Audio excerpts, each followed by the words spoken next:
इसके पहले वीडियो में हम लोगों ने कोणों के बारे में जाना था, यानी पूरक कोण, समपूरक कोण, संलग्न कोण, जितने भी कोण होते हैं ज्योमेट्री में, जितने भी कोण होते हैं सभी कोणों को डिफाइन किए थे हम। आज हम लोग इस वीडियो में पूरक कोण, समपूरक कोण या जिसको हम लोग कोटि पूरक के नाम से भी जानते हैं, और संलग्न कोण को आसन्न कोण के नाम से भी जानते हैं, पर आधारित कुछ क्वेश्चंस को सॉल्व करेंगे, यानी questions on complementary angle, supplementary angle and adjacent angles. तो सबसे पहला दिया गया है 1 नंबर क्वेश्चन, 60 डिग्री के पूरक कोण का मान लिखें। तो हम लोग जानते हैं पूरक कोण का मतलब क्या होता है, जब दो कोणों का योगफल 90 डिग्री हो। इसमें से एक कोण 60 डिग्री दिया गया है, तो दूसरा कोण क्या होगा, 90 माइनस 60 इक्वल्स टू 30 डिग्री। ये हम लोग का आंसर हुआ। इसी प्रकार एक और यहाँ पर क्वेश्चन दिया गया है, 65 डिग्री के संपूरक कोण यानी कोटि पूरक का मान लिखना है, यानी सप्लीमेंट्री एंगल का मान लिखना है 65 डिग्री के। तो संपूरक कोण किसको बोलते हैं, जब दो कोणों का योगफल 180 डिग्री हो, तो दोनों ही कोण एक दूसरे के संपूरक कहलाते हैं। तो यहाँ पर 65 डिग्री दिया गया है, तो ये 65 डिग्री का संपूरक यानी कोटि पूरक कोण यानी सप्लीमेंट्री एंगल क्या होगा। तो हम लोग जानते हैं दोनों कोणों का योगफल 180 डिग्री होना चाहिए, तो 180 डिग्री में से हम लोग 65 को माइनस कर देंगे, तो जो वैल्यू मिलेगा वो हो जाएगा 65 का संपूरक कोण। तो 180 में से 65 को घटाएंगे तो 115 डिग्री होगा, यानी ये हम लोग का आंसर हुआ, यानी 65 का संपूरक कोण 115 डिग्री होगा।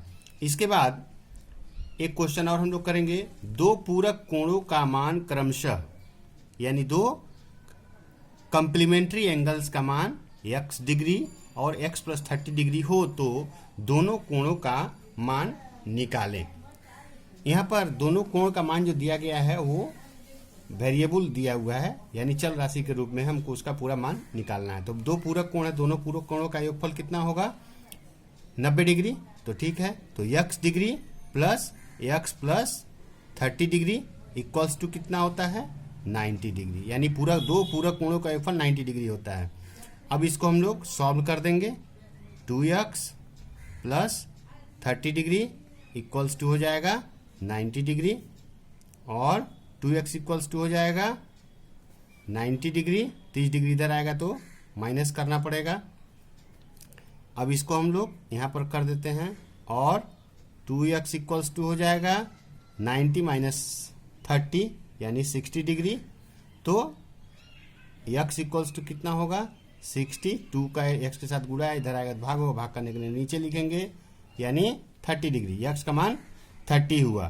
तो दोनों कोणों का मान क्या होगा, पहला कोण हो जाएगा, पहला कोण 30 डिग्री और दूसरा कोण x प्लस 30 है, तो x का मान 30 निकला है, तो 30 प्लस 30 यानी 60 डिग्री। एक आंसर ये हुआ, एक आंसर ये हुआ, दोनों का योगफल 90 डिग्री हो रहा है, यानी दोनों एक दूसरे के पूरक कोण हैं। इसी प्रकार एक क्वेश्चन और यहाँ दिया गया है, दो संपूरक कोणों का मान क्रमशः 2x और 4x डिग्री हो तो दोनों कोणों का मान निकालें। जैसे हम लोग ऊपर निकाले ऐसे यहाँ निकालेंगे, बट यहाँ पर संपूरक है यानी कोटि पूरक, सप्लीमेंट्री है यानी दोनों का योगफल 180 डिग्री होता है। तो ठीक है, कोई दिक्कत नहीं है। 2x plus 4x equals to 180 degree, और तो ये हो जाएगा 6x इक्वल्स टू 180 डिग्री। तो x इक्वल्स टू हो जाएगा 180 में 6 का इधर x के साथ गुणा है, इधर आएगा तो भाग करेंगे, भाग करके लिखेंगे यहाँ पर, तो ये हो जाएगा 30 डिग्री, यानी x का मान निकला 30 डिग्री। इसलिए पहला कोण क्या हो जाएगा, पहला कोण 2x डिग्री है, तो लिख देते हैं हम लोग 2 इंटू एक्स का वैल्यू कितना निकला, 30 डिग्री, x का वैल्यू 30 डिग्री निकला, तो ये हो जाएगा 60 डिग्री।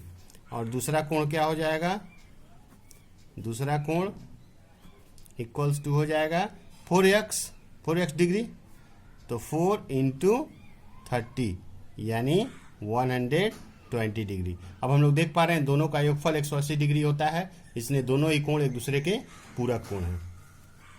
इसके बाद यहाँ पर दिया गया है दो पूरक कोणों का अनुपात क्रमशः 2:3 हो तो दोनों कोणों का मान निकालें। तो ठीक है, कोई दिक्कत नहीं है। यहाँ पर हम लोग को अनुपातिक विभाजन करना पड़ेगा। हम लोग जानते हैं दो पूरक कोणों का मान 90 डिग्री होता है, योगफल 90 डिग्री होता है। यहाँ पर उसको 90 को डिवाइड करेंगे तो अनुपातिक विभाजन जब करेंगे तो अनुपातिक योग ले लेते हैं हम लोग। अनुपातिक योग हमारा क्या होगा, 2 + 3 = 5। इसलिए पहला कोण क्या हो जाएगा, 2/5 × 90। इसको कट करेंगे तो आएगा 18 यानी 36 डिग्री। यानी पहला हमारा कोण कौन सा निकला, 36 डिग्री। दूसरा निकालते हैं हम लोग। दूसरा कोण बराबर हो जाएगा, इसका भी अनुपातिक विभाजन। तो दूसरा कोण का अनुपात है 3, तो 3/5 × 90 डिग्री।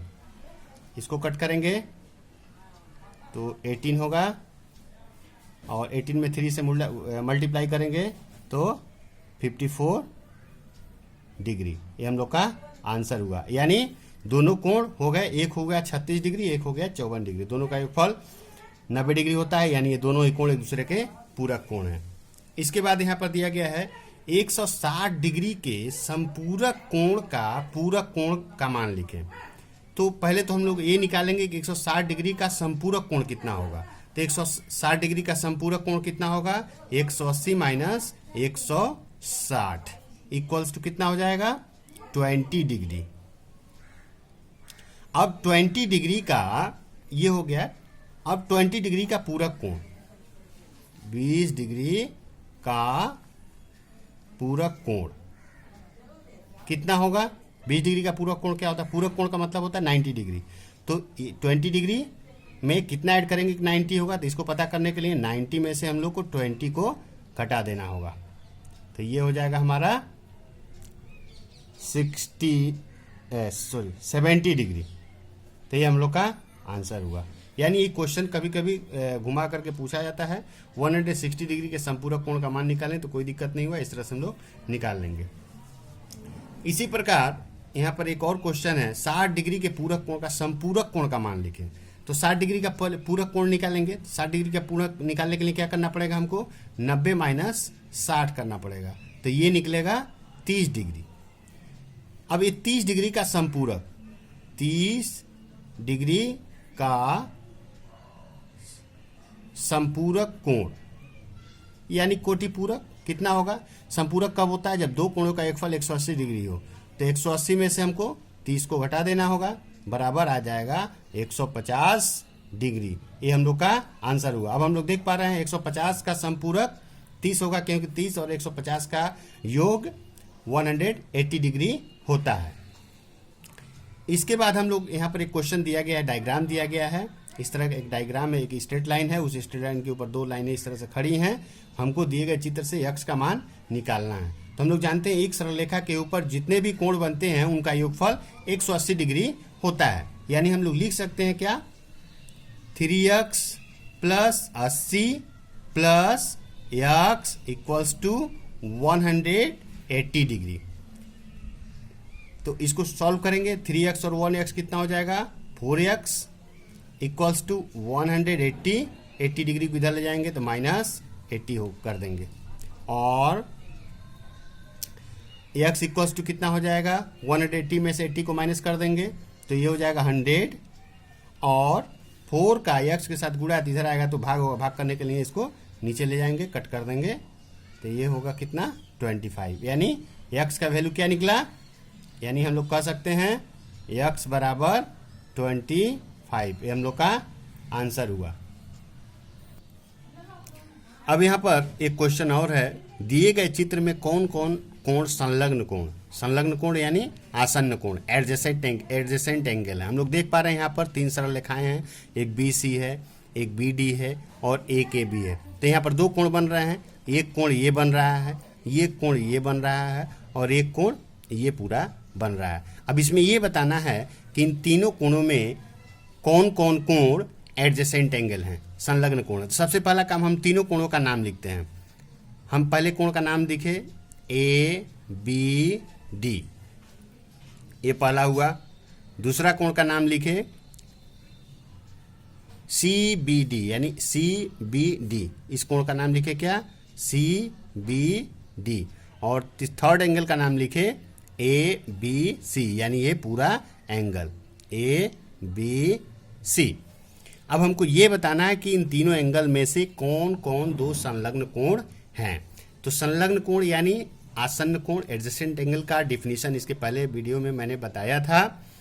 तो किसे कहते हैं, एक बार हम और बोल देते हैं।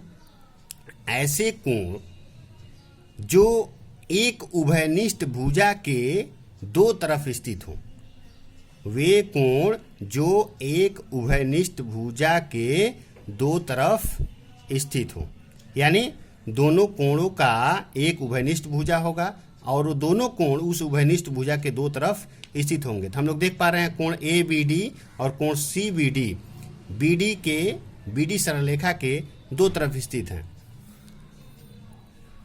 कोण ए बी डी और कोण सी बी डी एक उभयनिष्ठ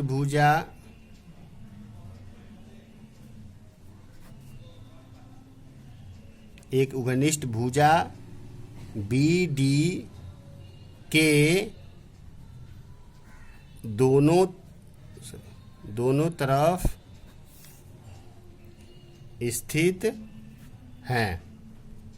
इसलिए कोण ए बी डी और कोण सी बी डी संलग्न कोण हैं। ये हम लोग का आंसर हुआ।